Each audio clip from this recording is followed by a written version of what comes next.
This is the Planning and Zoning Commission. It's Tuesday, April 28th, 2020, and it is 6 p.m. First order of business is there any conflict of interest from anybody for any of the cases that we have on the agenda tonight? Okay. Seeing none, you'll raise your hand, right, if you have a conflict? Okay, second item is approval of the amendments. I need a motion to and second to approve the minutes. I make a motion that we approve the minutes. I'll second it. Okay, we have a motion and a second to approve the minutes. Any discussion? Okay, then roll call. Well, yeah, we're going to have to do roll call, aren't we? Okay. Commissioner Muniz? Oh, I thought I put my hand, I lowered my hand. Just say yes. Oh, yes. We're doing roll call. Commissioner Sanchez? Yes. Commissioner Bennett? Yes. Commissioner Guerrero? Yes. Commissioner Smith? Yes. Who else? Commissioner Gordon? Yes. Did I get everybody? You did. The minutes are approved. Okay, minutes are approved. Postponements, we don't have any. Public participation, we're not doing, right? That is correct. We are following council Next is protocol. the consent agenda. So I need a motion and a second to approve the consent agenda. Madam Chairman, if I may, this is Larry.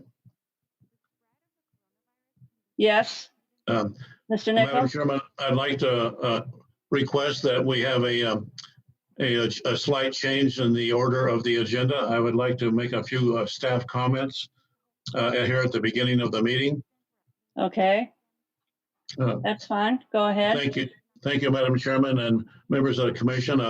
First of all, welcome everyone with our first Zoom meeting for the P&Z Commission. And I basically would like to go over a little bit about the protocol of using the Zoom meeting. We all have our online here now, and we have across your screen at the bottom, you'll see that you have a couple of items there. One of them is participants chat. Then there's a couple of others. One of them is for the share provision to allow us, and when Sarah will be using that later on. But if you're not speaking, if you could mute your microphone, that helps keep from having interference. Then in general, we're conducting this meeting by Zoom. It is a public meeting, but it's being broadcast. We have the applicants available to address any questions you may have with the cases that are coming forward. And then if we have to, we will continue this, like I said, again, possibly for the May meeting. But this has enabled us to have a Planning and Zoning Commission meeting without our cases having to be moved back. And that was very advantageous to the development and the applicants, the development community and the applicants, as well as to the commission. So I want to thank you and recognize how technically skilled we all are now. And with that, I'll be yielding the floor back to the chairman. Thank you very much, Madam Chairman. Thank you, Mr. Nichols. Okay, we'll resume then with the consent agenda. I need a motion to accept the consent agenda in a second. Madam Chair, this is Russ. I make a motion to accept the consent agenda with case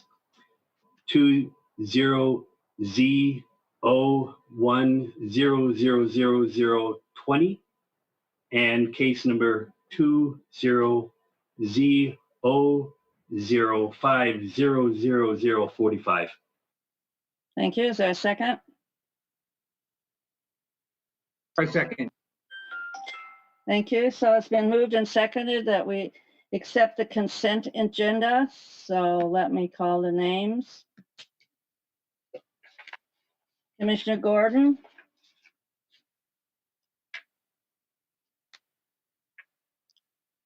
Yes. Commissioner Sanchez, Yes. Commissioner Bennett, Yes. Commissioner Muniz, Yes. Commissioner Guerrero, Yes. Commissioner Smith, Yes. and chair votes yes as well. So we've accepted the consent agenda. We don't have any old business, so we're moving on to new business. The first case is 20Z01000009. I need a motion to approve in a second. Madam Chair, motion to approve special use permit request 20Z01000009. Is there a second? I'll second. Okay, do we have a presentation?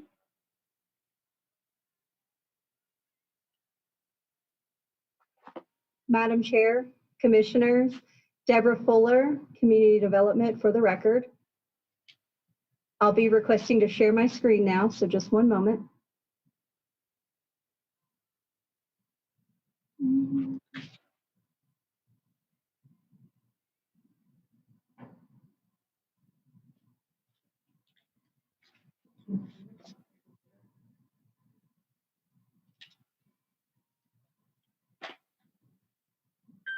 Good. All right, Commissioners, the first case before you is a special use permit at 1560 South Esperanza Street. So what you have before you is the aerial map. You'll notice that the property itself is on the southern portion of South Esperanza, approximately 350 feet south of Montana Avenue. And just below the property, you see that the street dead ends and does not have a connection to East Bouts Road. The zoning map is the next slide that shows that the area and the property itself is zoned Residence 1A, R1A, which is single family medium density.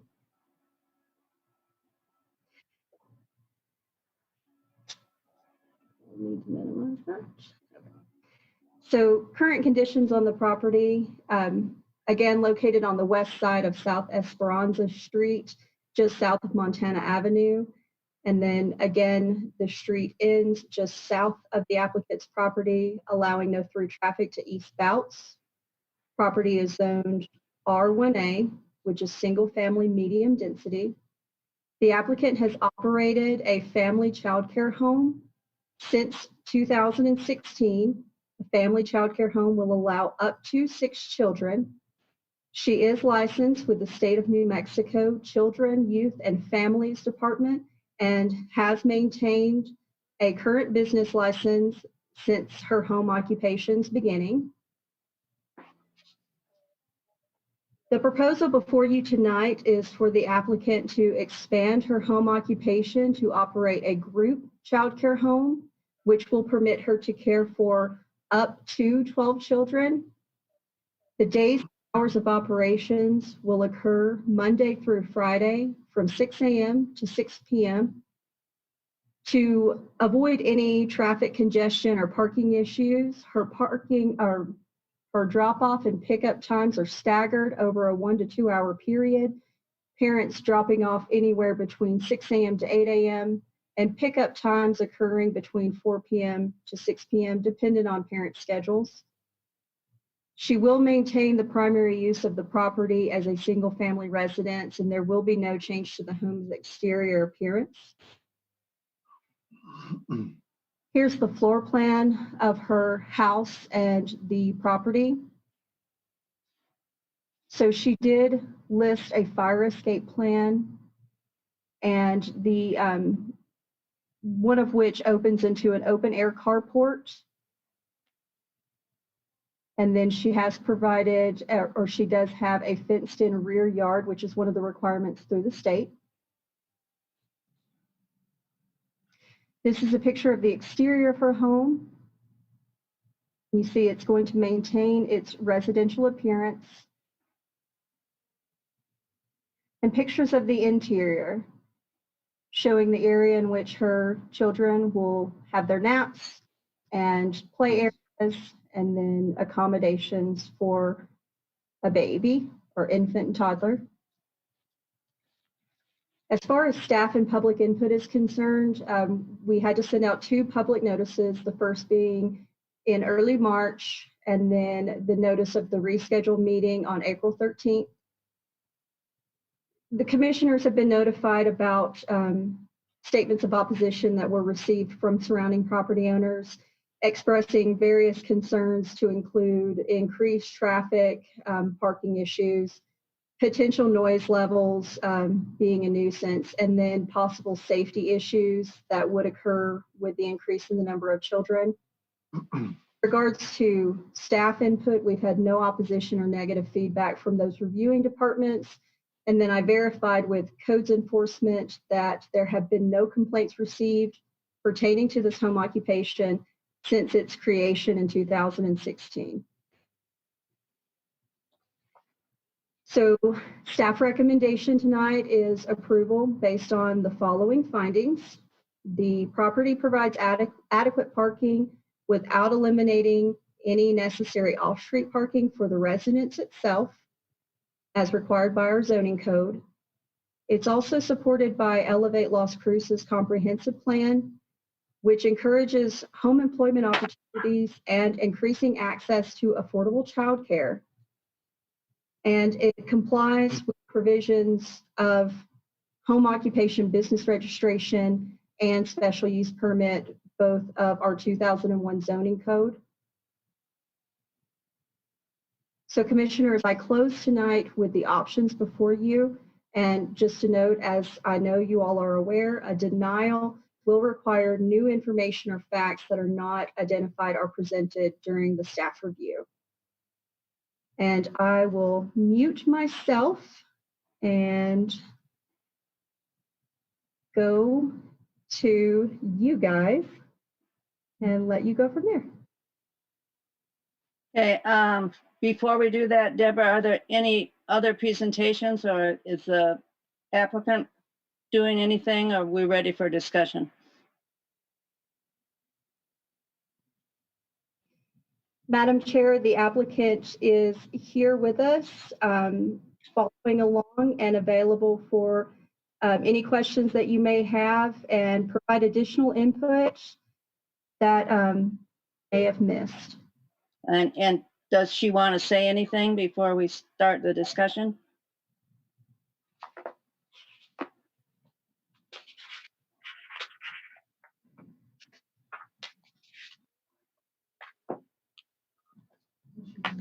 Claudia, if you want to add anything in addition to perhaps give an explanation of why you're asking for the increase to care for up to 12 children. I know you discussed this with me, but I didn't disclose it in your file. And just if you want to unmute yourself and address the commissioners with any of the information that you've provided to me.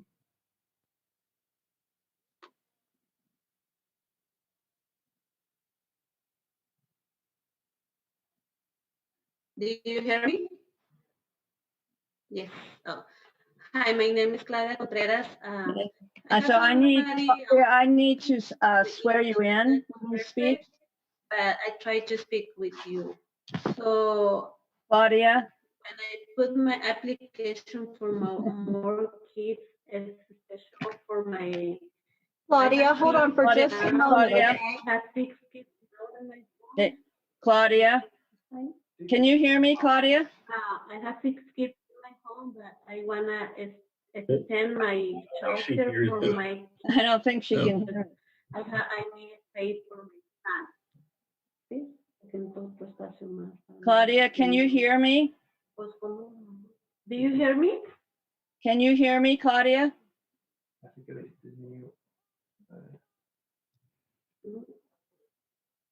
Can you hear me? Do you hear me? Okay, can you hear me? Yes. Okay, so when you speak to this commission, I have to swear you in. So can you say your name again and hold your right hand up? Oh. So Okay. my name is Claudia Contreras. Okay. Do you swear and affirm that testimony you're about to give is the truth and nothing but the truth under penalty of law? Yes. Okay. Now, can you repeat what you said earlier a little louder because I couldn't quite hear? Okay. When I put my application, I have my license for 6 kids. Now I have my license for 6 kids now, but I wanna get more child. But I don't okay. I have somebody with me because my English is not too perfect, so it's okay if he's translated for me.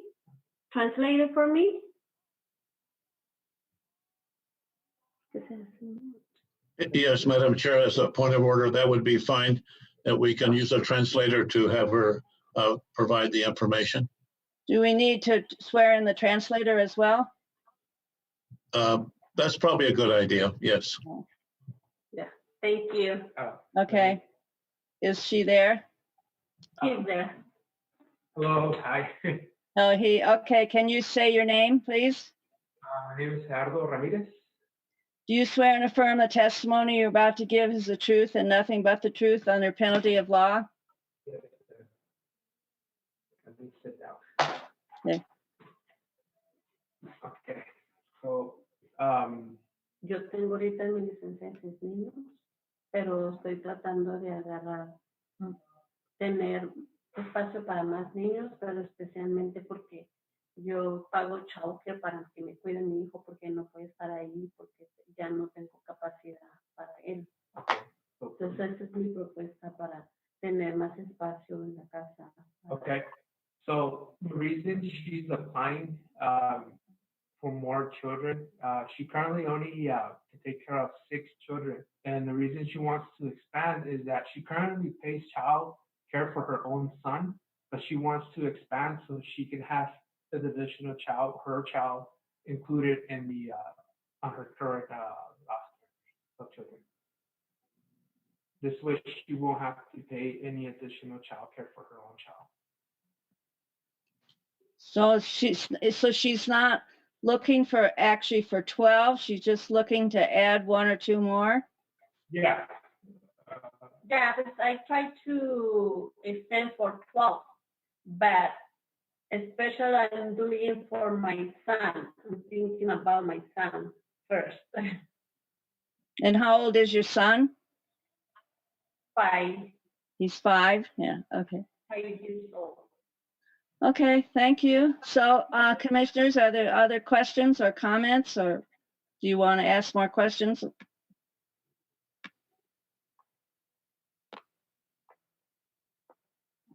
Madam Chair, I may speak. Commissioner Muniz?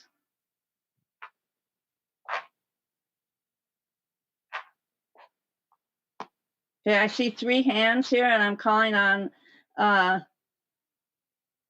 Commissioner Muniz.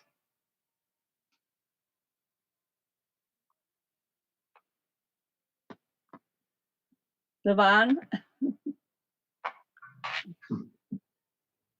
Madam Chair, Commissioner Okay, Muniz. now can you hear me? Yes, now we can. Okay. In the pictures that were shown of the property where she wants to do the childcare, I felt the area was very small. And she just said that she doesn't intend to have 12 children. But how are we going to know that in the future she does try to have 12 children on the property? And I didn't see the backyard. Does she have the equipment, you know, the toys, the play area for the children? Because I felt the front yard wasn't kept up. I'd like to see the backyard for the safety of the children she'll be taking care of.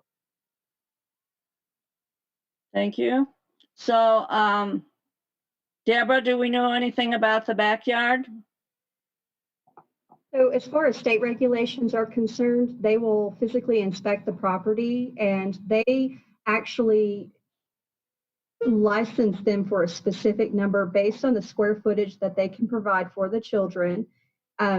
Based on those regulations that I sent you all last night, with their physical inspection, and they also checked one of the other regulations for capacity of home regarding the area for activity in the fenced-in rear yard area, and also when you range between the 7 and 12 children, you have to have 2 areas of activity for that increase.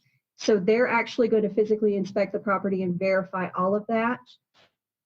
We, as far as zoning is concerned and the Planning and Zoning Commission, we just authorize the ability for the group care home, but the further restrictions for that number will be based on the survey that she must provide and the inspection by the licensing authority with the state.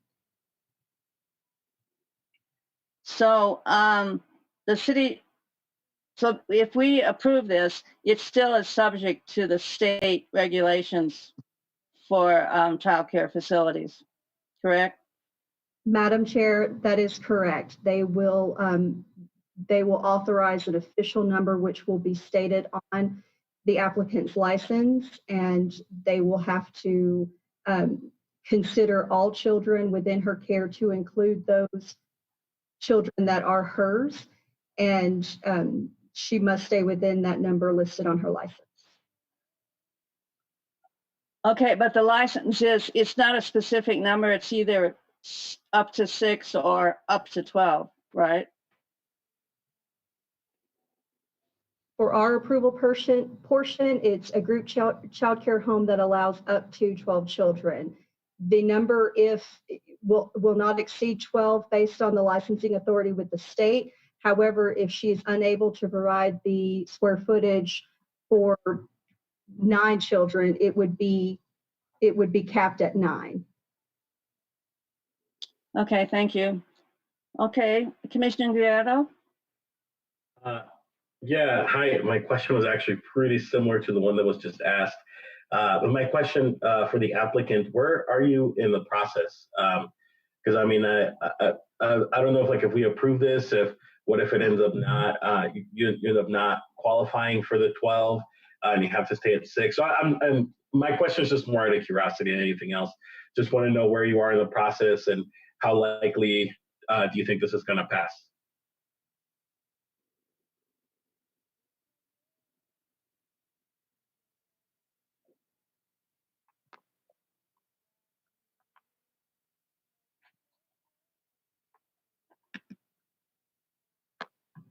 What exactly as you mean as in progress? I can't hear. Can you get closer to the microphone? Yes. As far as progress goes, what progress? Yeah, because sorry, it was my understanding as she was speaking that or at least it sounded like you're still applying. So I just wanted to know, if you've completed the application, just kind of where you guys are and what the likeliness do you think is of getting approved? Sí, ya puse la aplicación y ya está, ya tengo, ya no estoy la Sony y pues el Sony y ya tengo el permiso en la ciudad y pues nomás estoy esperando que ellos me aprueben para que van a inspeccionar que vayan a inspeccionar mi propiedad. So she says that the application was already submitted. I guess you were just waiting on Sony approval, and then so the inspectors from the state, I guess, can go and inspect the property. As far as y la yarda, esa ya la tienes. La yarda ya está lista y siempre está apropiada para niños, hay juegos, hay todo. Todo está listo. Okay. Also, that the backyard is actually suitable for kids. That she has a playground set up and toys and everything. Todo está calificado por el estado ya. Okay, that everything else has been approved from the state. I guess they're still gonna go and inspect after the zoning's been approved or not. Okay, all right. Ya fue el estado. Ya fue chequear el estado, pero me dijeron que necesito que esperar Sony. Okay, that she says that the state already went and checked, is just waiting on Sony, so I don't know that. Porque cambiar mi licencia de Okay. 6 a más niños. To change her license from 6 to more kids. Okay, all right. Thank you so much. I was just curious. Thank you. No problem, thank you. Okay, Commissioner Gordon?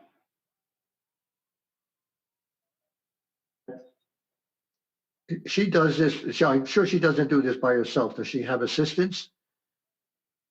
Could you ask her, please? How many people help her during the day with the children? Tengo alguien que está registrada mi hija y 2 personas tengo registradas con el Estado. Ya ellos tienen toda la documentación. Son dos personas. Mi hija Tu hija, ¿quién y más? otra señora. Cuando no puede mi hija, tengo otra persona extra. She has 2 people. Both of them are registered with the state. One of them is her daughter, and then the other one is a non-related one. Friend. They're both registered. I would assume that her assistants are bilingual. Probably some of the children may only speak Spanish and some only speak English. Yeah, they're both bilingual. All right, so it's apparent that from what she said, she wants to have 6 children so that she doesn't have to put her son in daycare. That would give her 7. So that would mean if she could get approval, which she apparently has for up to 12, she could take in an additional 5 if she wanted to. Is that correct? Que parece que tú sí tienes el apartamento, pero en caso que tú quisieras tomar más de 7, No, pues, o sea, si quiero, quiero tener mi licencia abierta para 12, por si sale otro niño más, o sea, ya tener mi capacidad y no estar, como no quiero decirle a una mamá, no puedo. Yeah, if it's open to, if she's able to pick up another child, that'd be great.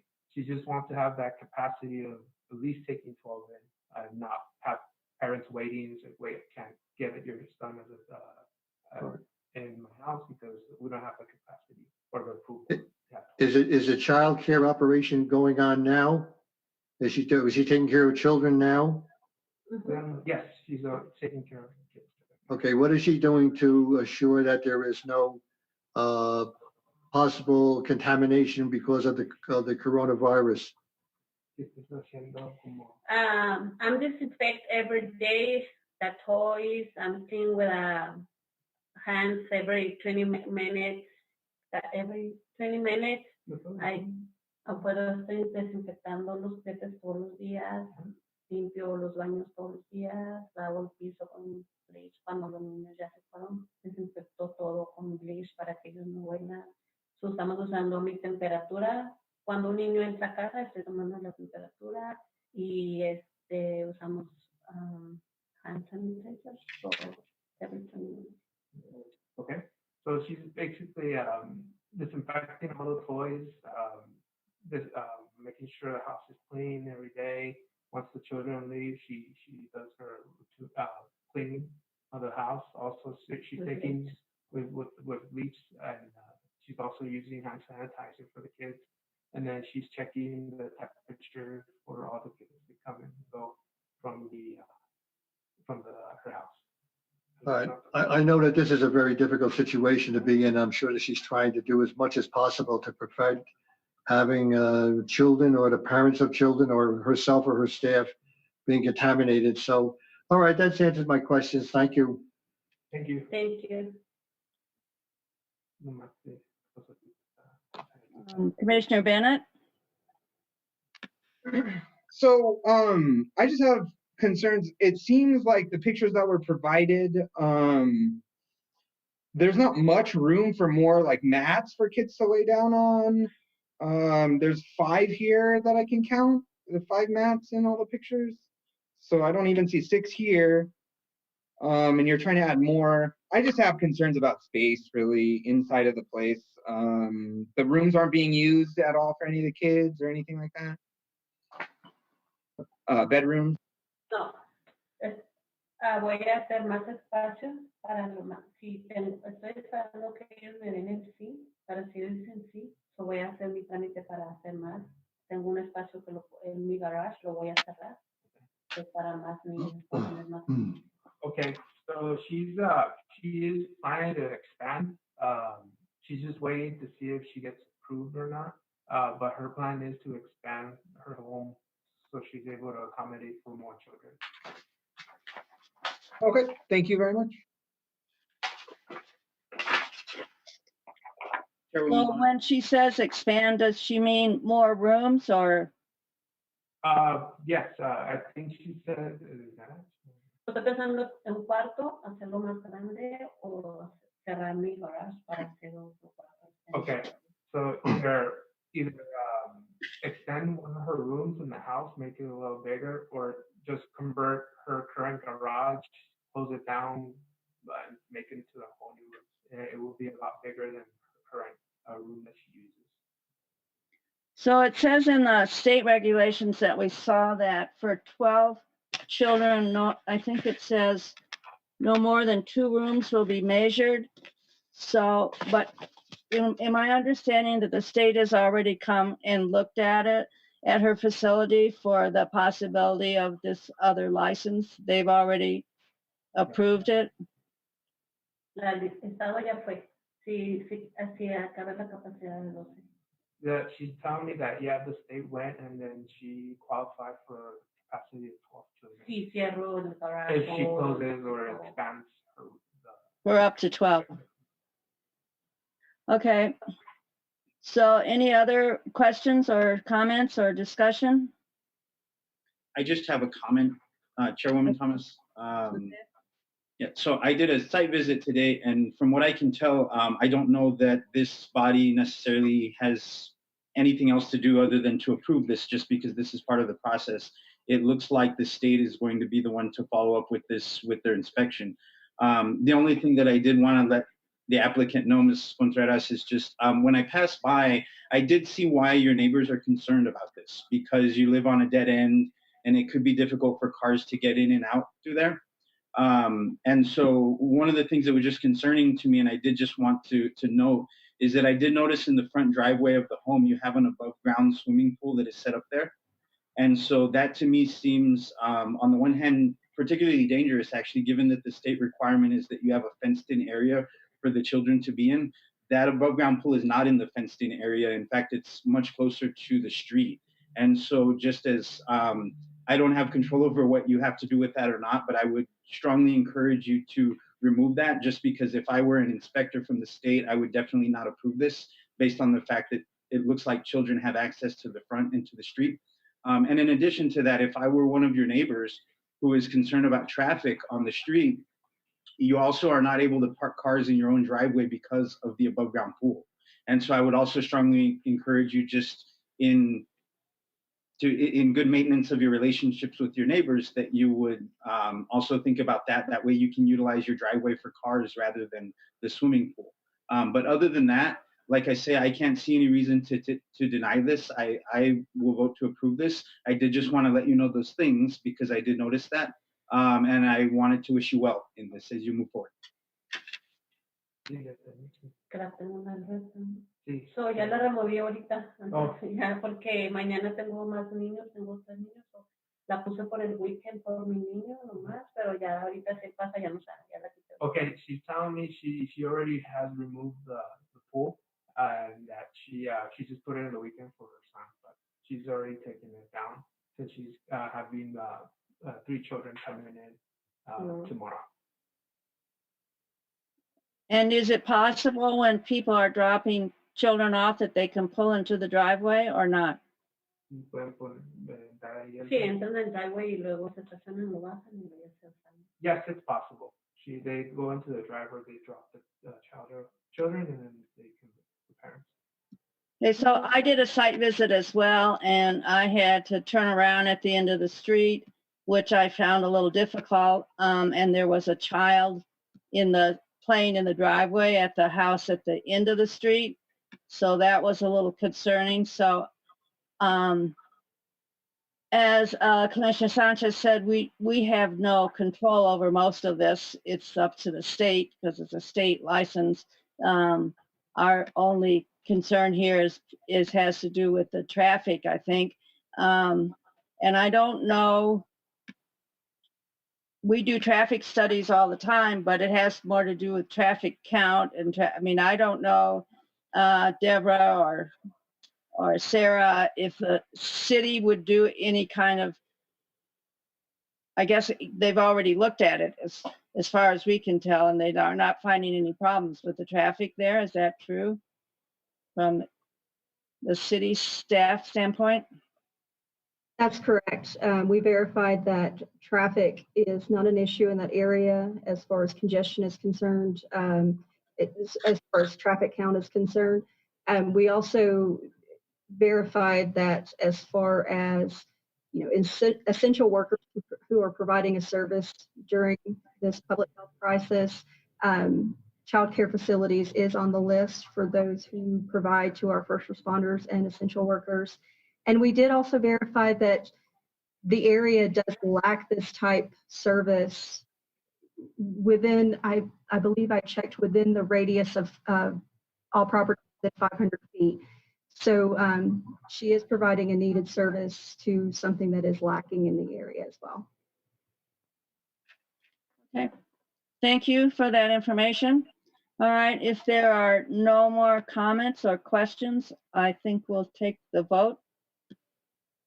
So I don't see any more blue hands. So let me call the roll. Commissioner Gordon? See, according to our discussion and staff recommendations, in agreement with our new comprehensive plan, Elevate Las Cruces, I vote yes. Commissioner Sanchez?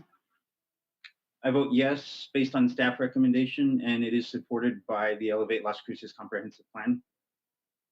Commissioner Bennett? I vote yes as well, based on staff recommendation, meeting Elevate Las Cruces, the comprehensive plan.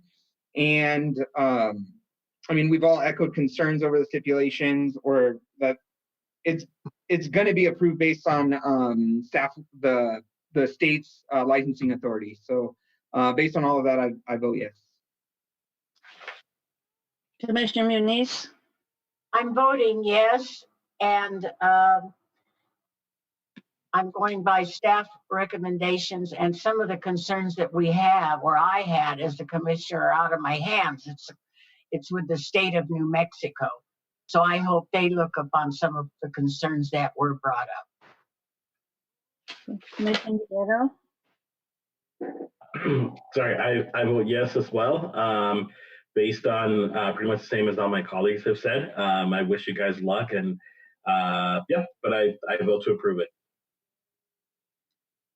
Commissioner Smith?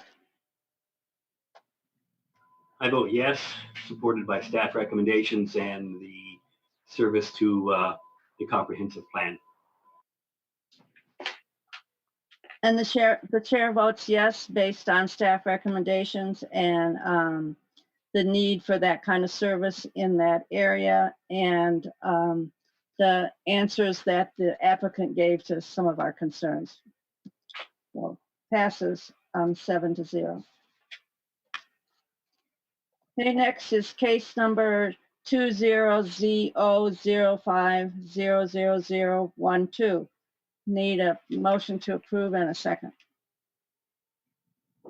Well, I'll make a motion that we approve case number 20Z005000012, a rezoning.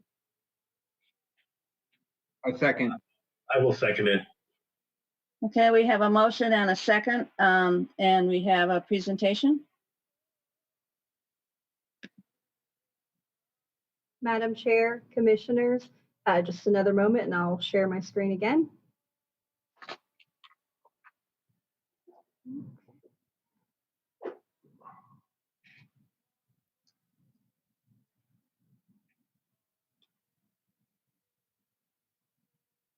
All right, Commissioners, what you have before you. Would you please identify yourself for the record, please?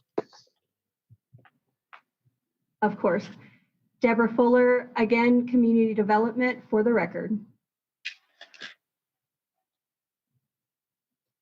So what you have before you is a zone change for 3 lots on South Espina. The zone change request is from O1 to R4.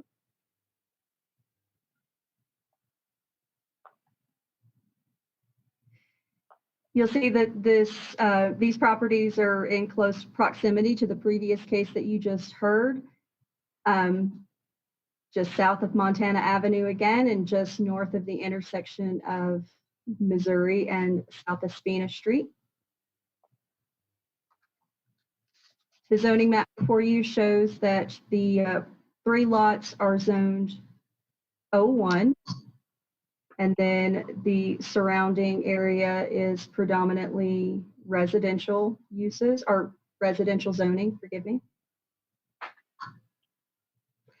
Current conditions would be that these are 3 vacant lots on South Espina Street, located on the west side of South Espina, just north of the South Espina Street and Missouri Avenue intersection. O1 zoning is office, neighborhood, and limited retail services. Prior to its O1 zoning, it was originally zoned R3. In 1985, there was a request and approval for a zone change to the O1. The proposal was to build an office complex. However, we found no record of development in our research. The surrounding area is predominantly zoned single family and multifamily residential, not to include the 1 parcel to the south on the west side of South Espina and then directly across the street. These 3 lots are also located in the infill development overlay district. So the proposal before you tonight is the zone change to R4, which is multifamily high density, limited retail and office, to allow the construction of duplexes. It qualifies for the infill development proposal. However, due to residential zoning financing requirements, the applicant decided to pursue the zone change request. This aligns with Elevate Las Cruces comprehensive plan. And one thing to note is the applicant did originally request a rezoning for R2, which is multi-dwelling low density, specifically because he knew that he wanted to construct or develop duplexes on each of these lots. However, the application was modified due to staff recommendation of R4 with a conditional max of 30 dwelling units per acre to meet the need for higher density, as we have stated in our newly adopted comprehensive plan. This is also supported by the El Paseo Corridor Community Blueprint.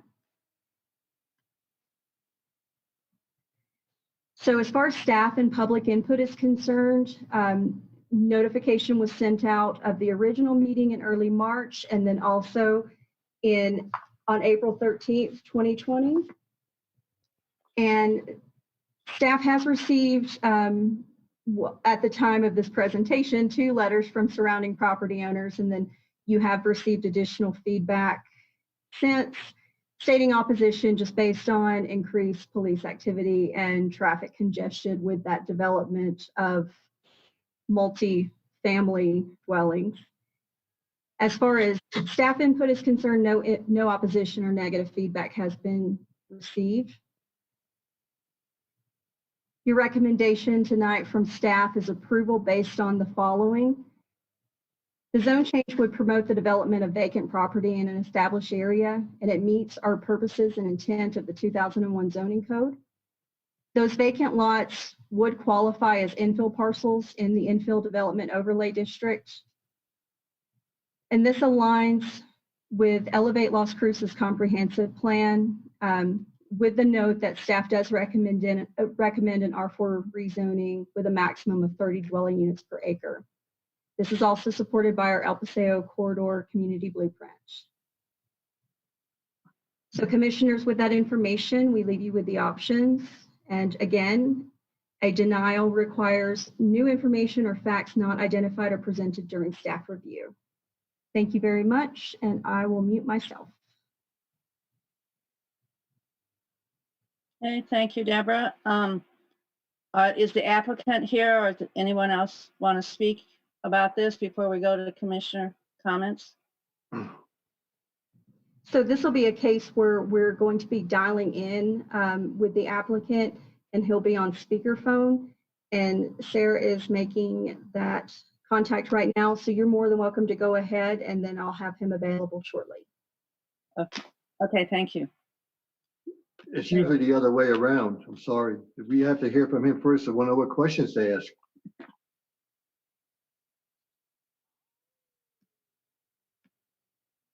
Madam Chairman, this is Larry. If you want to wait a few moments until we get him on the speakerphone, we can do that.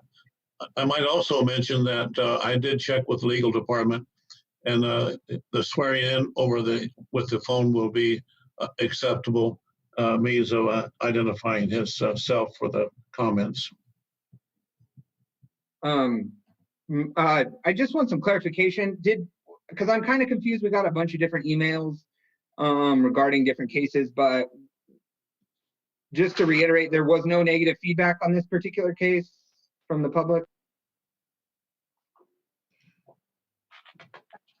Commissioners, I'm sorry. We actually did receive emails and letters of opposition in regards to this case, specifically stating concerns with traffic congestion. And the increase of development is possibly going to cause increased police activity. Those were the concerns addressed by the surrounding property owners. And I do have the applicant on speakerphone now, so Jaime is available to address any questions or concerns that you may have or provide any additional feedback. And Jaime, before you speak, just to let you know, Sharon, our Madam Chair, is going to swear you in. Yes, ma'am. Okay, Jaime, can you hear me? Yes, ma'am. Go ahead. Okay, so do you swear and affirm the testimony you're about to give is the truth and nothing but the truth under penalty of law? I swear. And would you state your name again? Jaime, what's the last name? Jaime Garcia. What? What'd you say? Jaime Garcia. Read it. Okay, commissioners, questions? Comments? Commissioner Smith? Madam Chair, I wonder if through discussions with Deborah, has the applicant come to the point of creating architectural plans? Do we have elevations that have been brought to bear? Commissioner Smith, yes, sir. He has presented architectural drawings proposing a single duplex on each of the 3 lots. And again, these are conceptual, but based on what we've previously reviewed, they have been compliant with our land development code. So they're not officially submitted, but those have been previously submitted and approved or preliminary approved by our office. Brief curiosity as to the infill benefit. Are these plans going vertical or is it single story? Do you have any sense of that? Jaime, if you would like to answer Commissioner Smith's question, just to confirm on record the intent. Yes, they're single story, sir.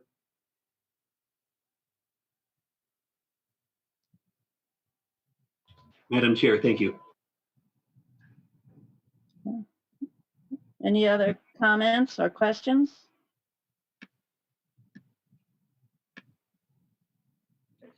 Chairwoman Thomas, just a couple of comments, I guess, not necessarily any questions, but oh, actually one question now that I think about it. I did notice in the feedback and Commissioner Bennett, in some of that negative feedback that there was for this, one of them in particular was from George Pearson, who has worked very hard on the active transportation plan for the city of Las Cruces.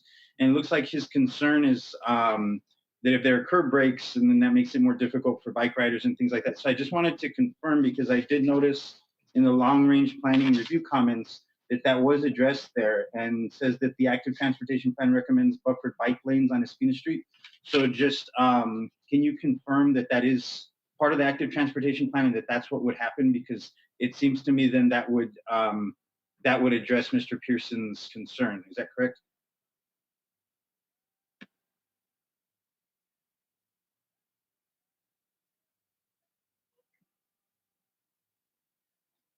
And I'm not sure if I should direct that question to anyone in particular, but I was just curious.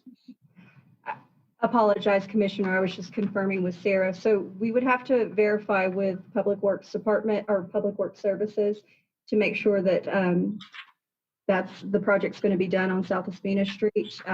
We don't have that information, but the intent is to comply with the ATP. When you're saying the project could be done on, you mean the bike lanes? They're proposed on South Espina, they're not there yet? Madam Chair, this is Sarah Gonzalez for the record. One of the concerns that were brought up were the bike lanes located along Espina, and unless there's some kind of public works project for a reconfiguration or a new design that will go through public works, it would not be up to the property owner of Espina Street to create that development. So with that, it's going to have to be kind of reconstructed as a whole project through the city. So maybe it becomes a CID project or a CIP project, sorry, or something additional that would have to happen. So as part of this project, it was just one of those recommendations that in looking at this going forward and these developments coming in and these infill projects coming in, how do we redesign streets? How do we look at all of the plans and policies that are in place? So I think Mr. Pearson was trying to lead to, you know, as these developments increase, how do we start working through the plans and policies we have adopted? But since this is already a dedicated street, that's going to be more up to the city to actually accommodate. Okay. Mr. Nichols, did you want to comment? Yes, Madam Chairman, thank you. Larry Nichols for the record. Just as Sarah mentioned, the Public Works Department has undertaken a number of projects, CIP projects that will involve the bike lanes on streets and the sidewalks and curb cuts and driveways. And so as this one would go from its conceptual plan stage into a present formal construction document, it would be reviewed by Public Works and they would have comment on addressing those concerns in the letter. Hey, thank you for that information. Yeah, thank you all for that. I just wanted to make sure that we just noted that and that Mr. Pearson's concern was addressed, and I think it is. And then one last thing, I will just make just a comment on this, but I think this is something that's important as a body for the Planning and Zoning Commission to be thinking about and identifying when we see these things, because I don't necessarily believe it's appropriate or helpful. But I did notice in one of the input documents that we received, I just saw that, and I'll read this statement. I don't necessarily have to name whose it was, but I want to make sure that I note this. They said, I believe this is due to allowing businesses that are not neighbor friendly to exist and housing that attracts people who don't value the neighborhood/community. For these reasons, I oppose the zone changes above. I just want to make sure that we're really mindful and careful of the language that we use about people. These are people who would live there. I don't see that there's any reason to say that that this type of housing or any other housing that attracts people who don't value the neighborhood or community. I just wanted to note that because I really didn't like reading that. It's a very cringy statement when I think about this city that I've lived in my whole life and the people who live here. So other than that, that's all I have. Okay, thank you, Commissioner. Yes, I agree, and I live in a duplex, so I notice those things as well. So, I live in a neighborhood that's a mixture of duplexes and single family and apartments and big houses and small houses, and as I'm continually saying, I like those kinds of neighborhoods. I think it's wonderful to have different people who are in different stages of their lives and in the same communities. Any other comments or questions about this case? Okay, then I think we'll do the roll call. Have to find that page, just a minute. Commissioner Gordon,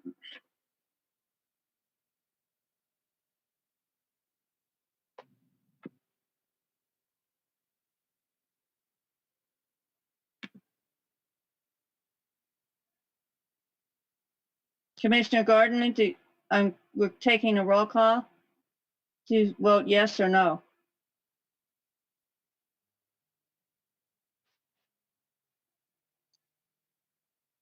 Did you unmute your microphone? Now can you hear me? Now we can, yes, okay. I'm sorry, I thought I had it unmuted. Since this case complies with the infill development overlay, and it does give us an opportunity perhaps in the future to have some affordable housing, I also like the discussion we had this evening. Staff recommendation, it complies with our new Elevate Las Cruces comprehensive plan. So therefore, I do vote yes. Commissioner Sanchez, I vote yes, based on staff recommendation and that it supports infill development in Las Cruces. Commissioner Bennett, I will echo the infill development. Site survey aligns with Elevate Las Cruces, and the El Paseo blueprint meets staff recommendation, and then also is in line with the Mesilla Valley MPO thoroughfare plan. So I vote yes. thank you. Commissioner Muniz, I vote yes, and upon the recommendations of staff, and I think it'll be a great improvement. Commissioner Guerrero, I vote yes as well, based on staff recommendations and infill development. And just, I'm very familiar with that area. I lived in that area for quite a few years, so I like the idea of there being mixed use for that specific area. So I vote yes. Commissioner Smith, Madam Chair, I vote yes. Staff recommendations, and I think it serves well with infill. Might have some lack of precision with bike and curb issues, but I think that can be cared about and remedied through infill review. and the chair also votes yes based on staff recommendations and site visit and fact that this contributes to the El Paseo corridor project. So case passes 7-0. The last case is case number 20Z005000043. I need a motion to approve and a second. All right, I'll make a motion that we approve case 20Z005000043. I'll second. Okay, it's been moved and seconded that we approve this case. Is there a presentation?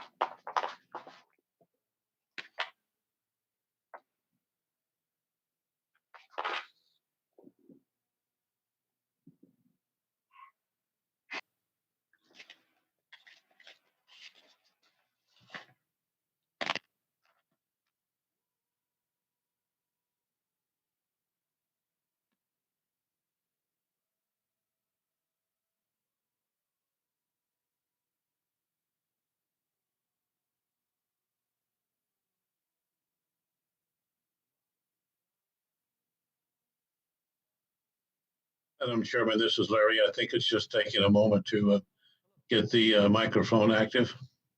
Yes. Okay, we're going to try this again. So Sarah Gonzalez for the record.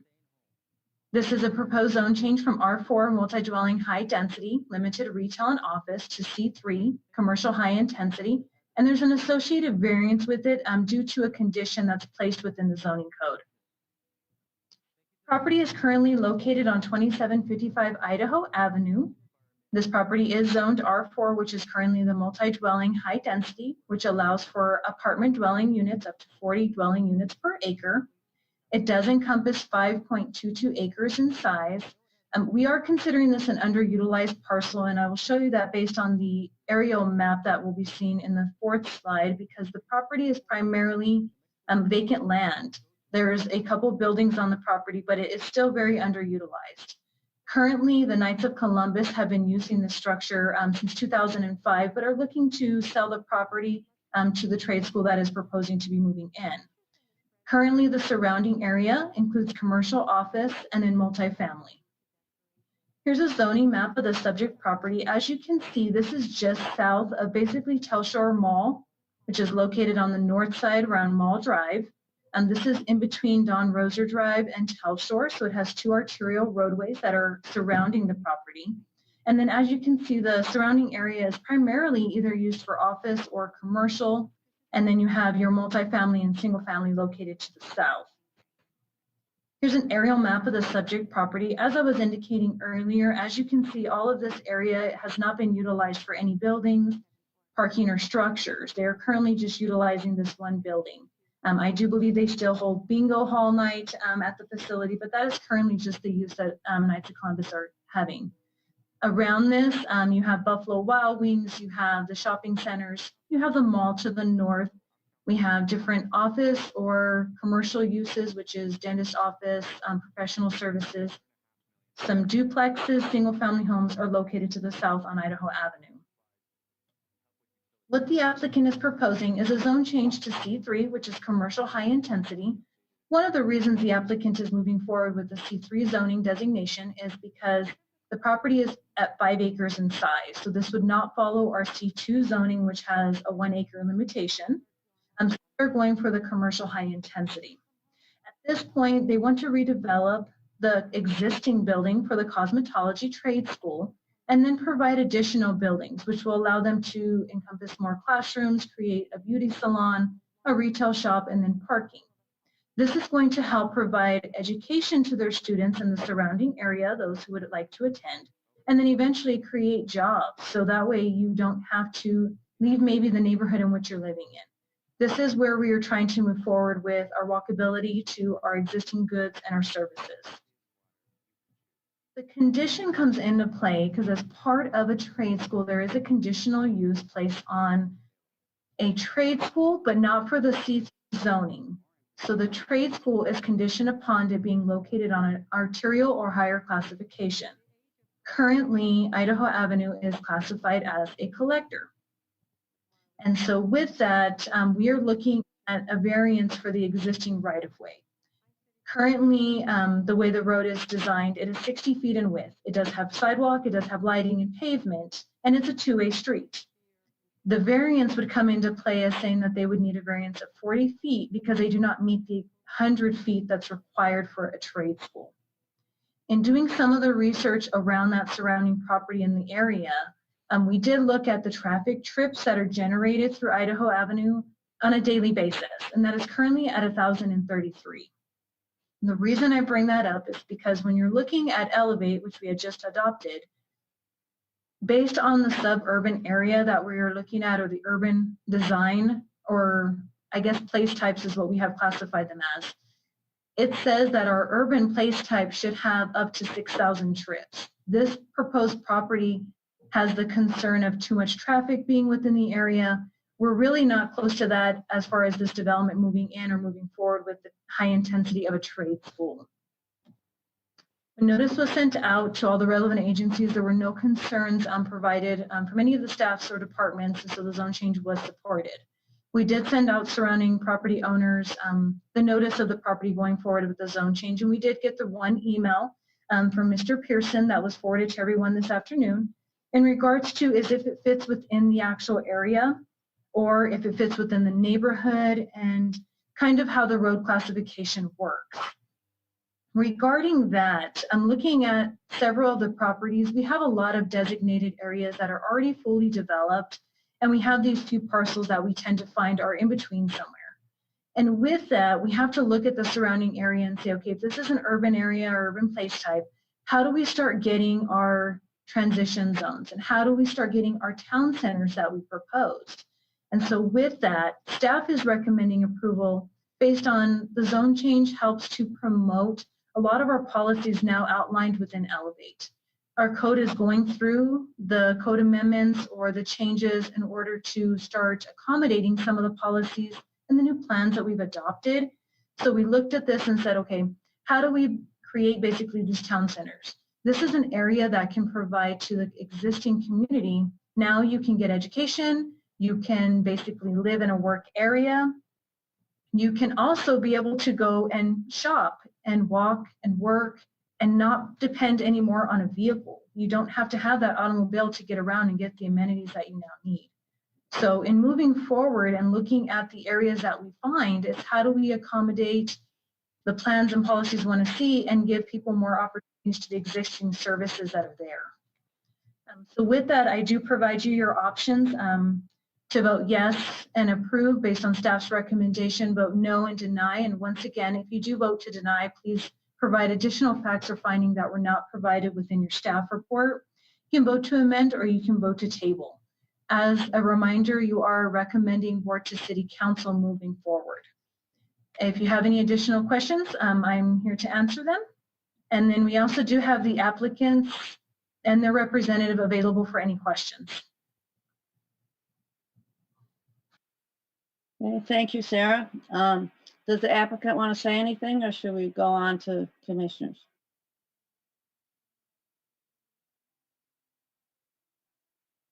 Oscar Lovano for the record. We can go to the commissioners and answer questions if you would like. Okay, so I'm going to swear you in then so that you can answer, right? Okay, so one at a time. Who's going first? I'll go first. Okay. Oscar Lovano.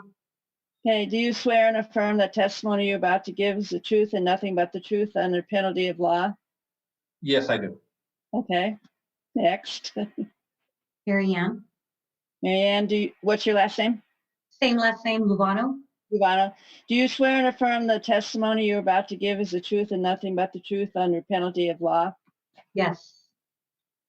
We've met you before, right? Yes. Yeah. Okay, so let's go to commissioners. Commissioner Gordon, you want to start?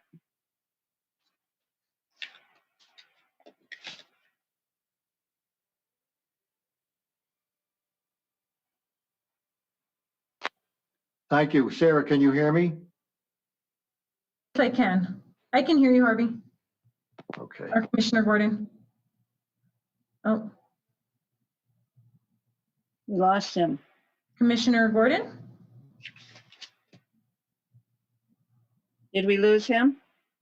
You may want to go to another commissioner. And come back. And then we can go back to Harvey Gordon. Okay. Commissioner Bennett? All right, so it's not really pertaining to the case. I do think that this particular need is huge in this town. Trade schools are very important. I think we do have issues with that. I'm in the cosmetology industry, and I find it challenging to fill my staff sometimes. So I definitely think that this is very much needed.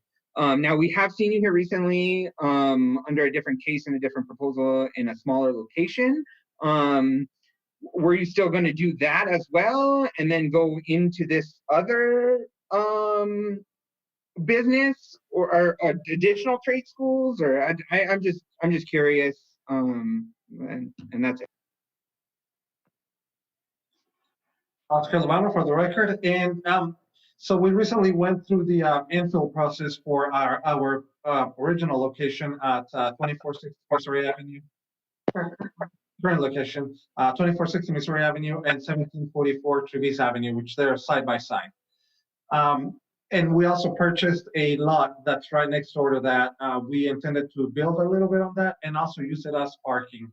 However, what we found we found after we went through that is that there's just not enough parking for the whole property combined. We actually need the way we figure it out, close to 2 acres just for the parking throughout the day off and on. And where we are, we just don't have enough of that. So we're actually under contract to sell those 3 properties so we can move forward with this property at Knights of Columbus. Awesome. Thank you very much. I appreciate it. Hey, Commissioner Smith? Madam Chair, I would maybe merge this question to Sarah and to the Levano applicants. In that the street is a collector and has limitations with traffic flow or capacity, does this create, with approval, a moment of immediate activity for the city to deal with something as an improvement or modifier? Commissioner Smith, in responding to that, we don't really see that right now there is currently an issue with the traffic that's being located there. Because with the way our code was written at the time in 2001, we based them on classifications. If you actually look at a C3 zoning designation within the regular zoning code that doesn't have a condition for a trade school, it only says that arterial roadways are recommended. And actually a collector is recommended for a C3 zone. In this case, it was just because the actual trade school has a condition that we have to go through this portion of having a variance associated with the zone change. Because if it was just a C3 zone and we didn't know it was a trade school, then they would not require that variance. We could actually approve that moving forward without that variance. And so the way that the road works, and because there is so many multi-family dwelling units, and I can actually share my screen again. I had actually seen some of the photos from 2018, 2019, and 2020, which is a map. And with that map, if you can see, can you guys see my screen right now? No, not yet. Not yet, Sarah. Okay, so let me share my screen again. I had went ahead and went back to look at some of the existing street and how it's kind of transformed over the past couple years. Can you see them now? Yes, now we can see it. There's Yes. maybe 6 cars parked along Idaho Avenue. This was in 2018. There's another 6 cars in 2019. And now we're up to February of this year. So in doing some of the research, there's not too much concern of that actual traffic.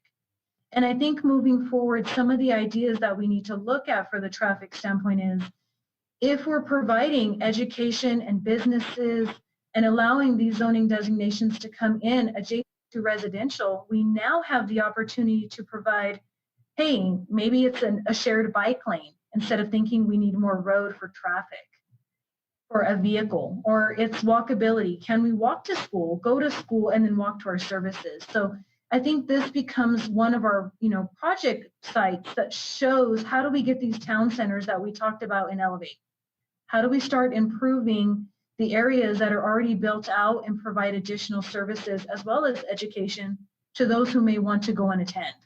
Not everybody has access to vehicles and can go to, NMSU or the county, or maybe they just want to do the trade that's going to be what's available for them, and this is their passion. So if we can provide these areas and taking a local trade school that has done very well within the community, giving them, basically a bigger site to work with, we now increase those who are starting to go to school and wanting to get a different career. So that's kind of how we would justify that traffic within the area. There is not that much of a concern. If this street can hold up to 6,000 and we're at 1,000 right now, we have a lot of room.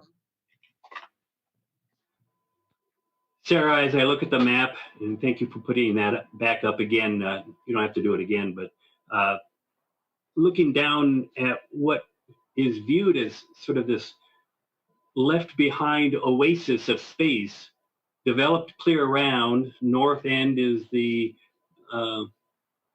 plaza and shopping center, and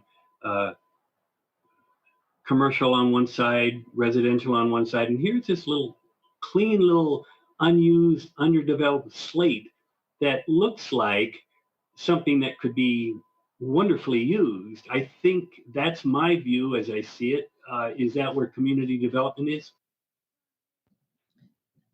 Madam Chair and Commissioner Smith, that is the direction we are trying to move forward. One of the opportunities we had was when we were going through Elevate was seeing that how the mall was going to be able to be transformed. What could some of the possibilities for all of that extra parking space be? Here's another opportunity. Someone's willing to do that with the property. They're trying to bring in business. They're trying to bring in education.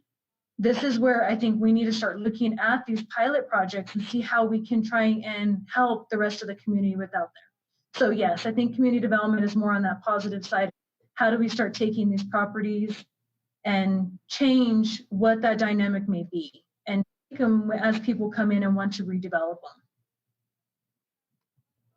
them? And finally, to the Levano applicants, I have a sense that you've had this idea in your heart and mind for some time now? Yes, that is correct. We actually, when we outgrew our current property, we had the option to just kind of split it into and go open a little bit closer to Texas, because we do recruit a lot of people that come to us from Texas. We do recruit people from LA. That's mostly because our school has a different teaching system than most other schools do. We do believe that we prepare our students and graduates more and better in a better way for their career than most other schools do, and the word is getting out. So we are getting students from a lot of other places. So when we started looking at properties and this one came up, one of the things that seems the most attractive to us is the fact that there's a lot of apartments in that area. So those students that come in from out of town will be able to move into those apartment complexes and then just walk to school every day, which will help also with our parking situation. And also, I'd like to add, of course, on the female perspective of this, as you know, it's a really big area. It's 5 acres. I'm a dreamer, but because of him, he makes my dreams come true. And our plan is to make it into a really beautiful campus. It's all pretty much dirt right now. I don't know if you know, there's a baseball field on there. So the plan is to make it into a beautiful campus. And even around Christmas time, one of my dreams is, for Christmas, there's nowhere for these kids to go anywhere. I want to make it like a Santa's village and just line those kids up, come in. I mean, I'm talking ice skating rink, bring in just whatever we can afford to do. I just want to make it a beautiful, beautiful campus and just go big around Christmas time, because I love Christmas and I want to see us do something for all these kids here, these little kids, you know? So those are my thoughts. Sorry. I enjoy your emotions. Yeah. And it reminds me that my wife is always telling me that I make her dreams come true. Oh. Thank you. Thank you, Commissioner Fifth. Did we get Commissioner Gordon back?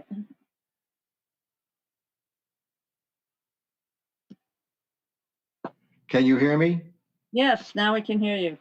I don't know what happened before. Well, basically, my question was just the fact that these people have come to us before with the property that they have on Loman, and I was just wondering what was happening to it when they're planning on moving to this new facility. It seems very nice that they do have a possible buyer for it, and that they would be able to take that money and go over and develop this other property. In which case, I think that if they're able to provide a school to give jobs and training, and hopefully these people will stay in Las Cruces and contribute to our community, I think this is a very favorable project and I would approve it. Thank you. Any other comments or questions? Yes, Chairwoman Thomas, just Yes. a couple of comments. Ms. Sanchez. I was curious when we started. I recognized your all's faces, but I was trying to remember from where, and so I'm glad to see you all again. I just wanted to compliment your ambition and your vision in what you're doing, and then also to wish you well. For anyone who's seen me on here, you've seen that my hair is a little different than it normally is. I have tried cutting my own hair the last couple of weeks. And the good thing is it's short enough that if I mess up, well, I can try again next week. And so, no, I definitely appreciate the work that you all do. I hope that sooner rather than later, we can be moving forward, especially for folks in your field, because I understand what this is for folks right now. So I just want to wish you well in that, and thank you for the work that you do. Thank you. Commissioner Muniz? Yes, I remember the young couple, and they shared their dream with us at the previous meeting. And I thought the property they were presently on was too small. And now I see they are ready to expand and continue with their dream. And I congratulate them for holding on to a wonderful idea. And I'm looking forward to voting yes to your project this time. Thank you. Yeah. Yes, I remember you as well. And also, I go to physical therapy just a little further down the street there. So I've gone by this property many, many times and wondered why there was this huge empty space in the middle of that area where everything else is developed. So I think it's a great project, and it'll very much contribute to that neighborhood in that area. So thank you very much for continuing and for deciding to expand within Las Cruces instead of moving elsewhere. We appreciate that. Thank you. Okay, so we'll vote now. Madam Chair? Madam Chair? Yes. I don't have a raised hand. If possible, would you guys please, or would I have the commission please vote on the variance portion of it first, because that is something that's final action by our commission.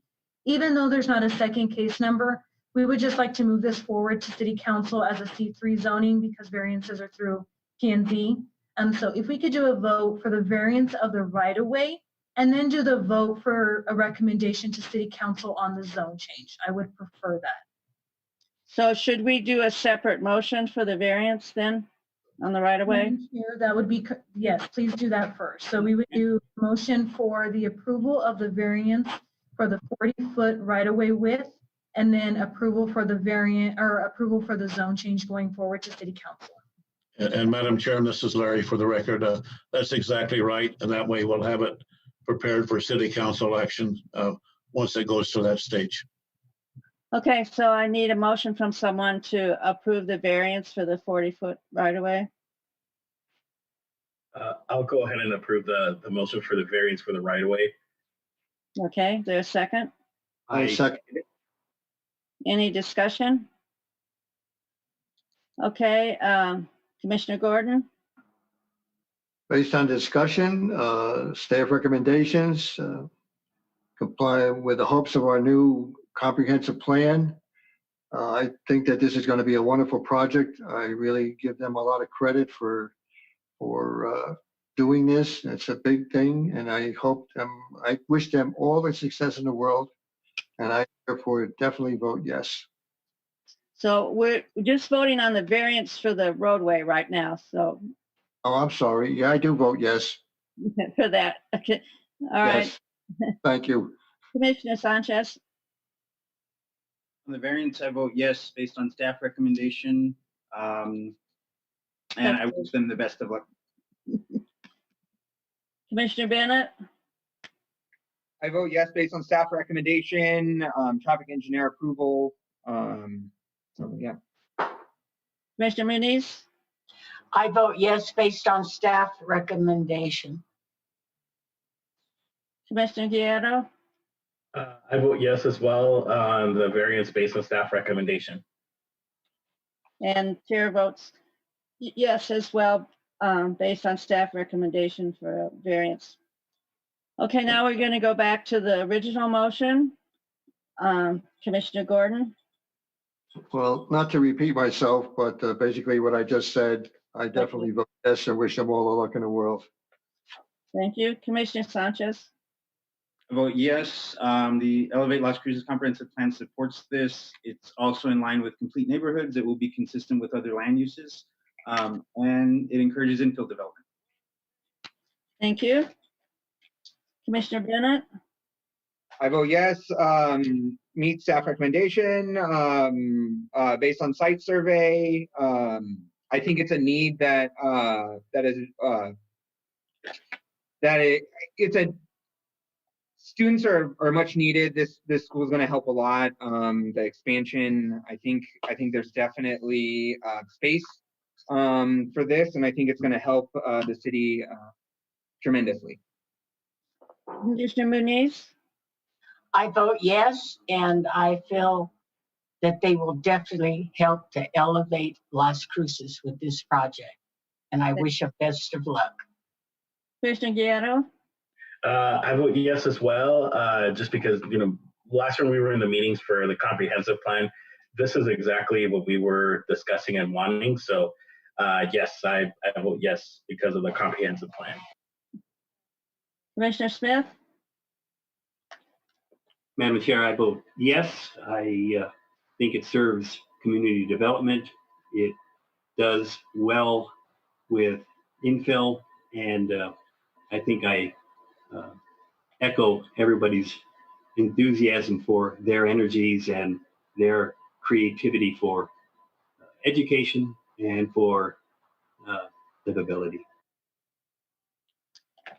And the chair also votes yes based on staff recommendations, and especially the idea that this zone change will promotes what we're trying to do with Elevate Las Cruces, and maybe this area will gradually develop into a town center, and that would be a wonderful addition to that neighborhood.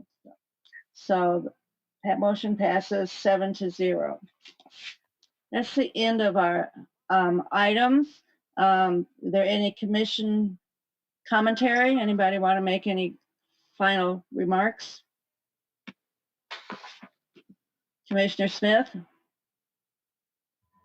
Madam Chair, I wanted to voice an appreciation to Larry and Sarah and staff, Deborah, for your efforts putting this meeting together under these conditions with a creative tech side. As much as you have ambition to serve your applicants, I think the commission has ambition to be there for that need as well. So you've put it all together very nicely. Thank you. Commissioner Bennett? I just want to echo Russ's words. So there we go. Commissioner Guerrero? Yeah. Oh, sorry, Abraham, if you want to go first, go ahead. Go ahead, Luis. All right. No, I just wanted to also echo Russ's words. I think it's awesome that, the city staff was able to put this together, because, it is true. We can't just be sitting on cases and not doing anything about it. And on top of that, I think that way the city is also promoting, commissions and boards and stuff, practicing safe social distancing. So thank you so much. And, hope everybody continues to stay safe and healthy. Commissioner Sanchez? Yes, briefly, I will say amen to all of that everyone just said. And then I do just want to remind folks, and I think in this time, it's very evident that there is not a thing in our lives that is not affected by elections and local leadership. And so I want to strongly encourage everyone. Coming up next month, we have a primary election for the state of New Mexico.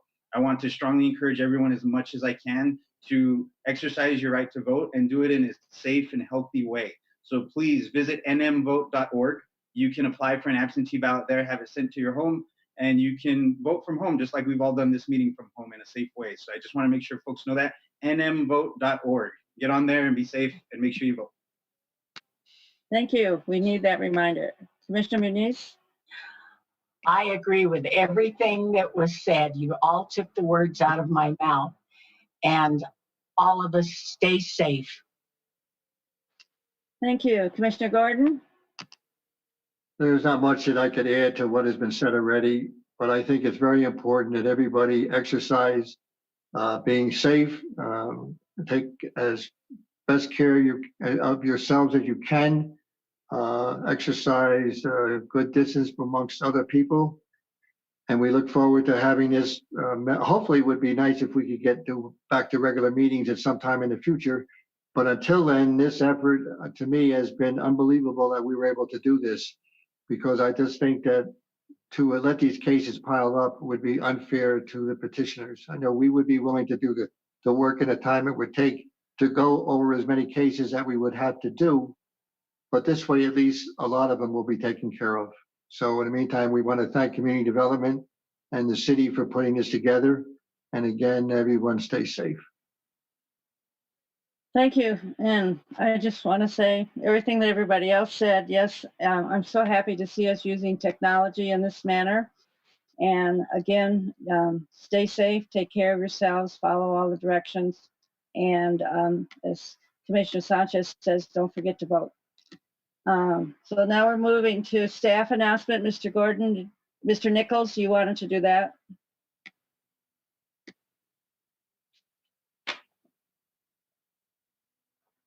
Sorry, was not unmuted there for a moment. I just want to thank the commission for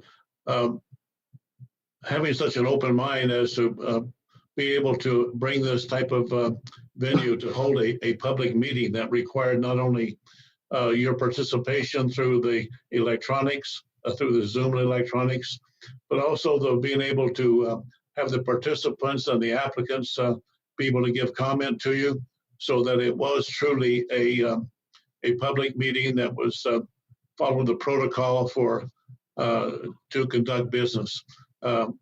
I congratulate each and every one of you for the professionalism and the way you handled the meeting.